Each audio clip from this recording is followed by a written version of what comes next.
एक लंबी मगरमच्छ ने मौका देकर शेर के नन्हे बच्चे को पकड़ लिया और उसे पानी में ले गया। किनारे पर बैठा बकरी ये सब देख रही थी।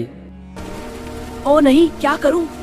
वो दौड़ती हुई शेर के पास आई और बोली, शेर भाई, विशाल सांप तुम्हारे बच्चे को उठाकर ले गया है। शेर भाई, मगरमच्छ सांप ने तुम्हारे बच्चे को उठाकर दरिया के उस पार ले गया है। शेर बोला, इतनी हिम्मत! इतनी हिम्मत! शेर तेजी से पानी के किनारे पहुंचा, लेकिन वहां कुछ नहीं मिला।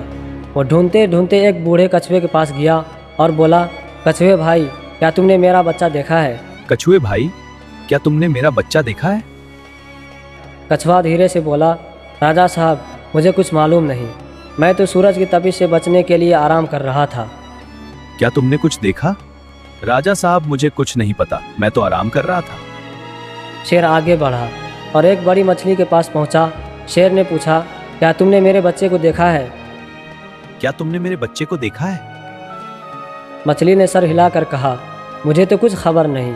एक और मछली है, दरिया की तेज मछली चमक दमक। वो अक्सर इस तरफ ध्यान देती है, शायद उसे कुछ पता हो। शेर फौरन चमक दमक के पास गया। उसने बड़ी यकीन से कहा, हाँ राजा जी, मैंने अपनी आंखों से देखा था।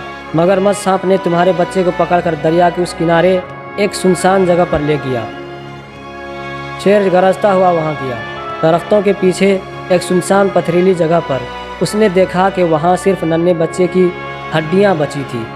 शेर अपने बच्चे की हड्डियाँ देखकर रोने लगा और उसके दिल में बस एक ही बात थी, मगरमच्छ से बदला मैं ज़रूर लूँगा। मगरमच्छ से बदला मैं जरूर लूंगा। इस कहानी का पार्ट 2 देखने के लिए इस अकाउंट को जरूर फॉलो करें।